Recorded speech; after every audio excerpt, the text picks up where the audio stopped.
តើអ្វីទៅជាវិក័យប័ណ្ណអេឡិចត្រូនិកឬ e-invoice ស្របតាមប្រកាសលេខ075 សហវប្រកអសដស្ដីពីការដាក់ឲ្យដំណើរការប្រព័ន្ធវិក័យប័ណ្ណអេឡិចត្រូនិកកម្ពុជា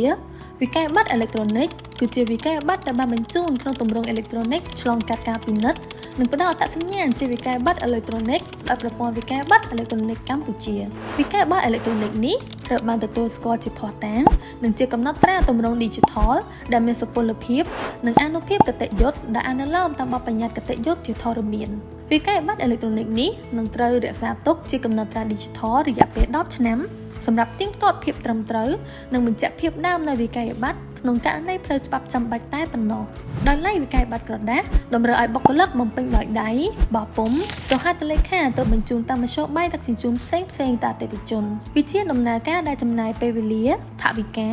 និងងាយកើតមានកំហុសជាច្រើនវិក័យប័ណ្ណអេឡិចត្រូនិកត្រូវបានបង្កើតឡើងដើម្បីដោះស្រាយបញ្ហាទាំងនេះតាមរយៈការធ្វើ Digital នីយកម្មទៅលើដំណើរការចេញវិក័យប័ណ្ណទាំងមូលដោយការបង្កើតនិងបញ្ជូនវិក័យប័ណ្ណត្រូវបានធ្វើឡើងក្នុងទម្រង់ដែលមានរចនាសម្ព័ន្ធសម្រាប់វិក័យប័ណ្ណអេឡិចត្រូនិកព័ត៌មានទាំងអស់ត្រូវបានរក្សាទុកនិងបញ្ជូនជាទម្រង់ XML តាមរយៈប្រព័ន្ធវិក័យប័ណ្ណអេឡិចត្រូនិកកម្ពុជាមិនតែប៉ុណ្ណោះប្រព័ន្ធវិក័យប័ណ្ណអេឡិចត្រូនិកកម្ពុជាក៏អាចភ្ជាប់សន្ទនាកម្មជាមួយប្រព័ន្ធចេញវិក័យប័ណ្ណដែលអាចឲ្យដំណើរការបញ្ជូននិងទទួលវិក័យប័ណ្ណរវាងប្រព័ន្ធគណនេយ្យឬ ERP របស់អ្នកលក់និងអ្នកទិញដោយផ្ទាល់បានទោះបីជាប្រើប្រាស់ប្រព័ន្ធគណនេយ្យផ្សេងគ្នាក៏ដោយដំណោះស្រាយនេះមានអត្ថប្រយោជន៍ទាំងសម្រាប់អ្នកផ្គត់ផ្គង់និងអតិថិជនដោយការបង្កើតនិងបញ្ជូនវិក័យប័ណ្ណអេឡិចត្រូនិកពីអ្នកលក់ទៅអ្នកទិញក្នុងទម្រង់ស្តង់ដារដែលប្រើប្រាស់ពេលវេលាខ្លីជាងមុនដែលនាំឲ្យអតិថិជនមានភាពងាយស្រួលក្នុងការទទួលវិក័យប័ណ្ណដើម្បីធ្វើការទូទាត់ប្រាក់បានឆាប់រហ័សតាមរយៈការប្រើប្រាស់វិក័យប័ណ្ណអេឡិចត្រូនិកអ្នកប្រើប្រាស់អាចកាត់បន្ថយពេលវេលានៃការងារដោយដៃបង្កើនប្រសិទ្ធភាពនៃប្រតិបត្តិការលក់ទិញ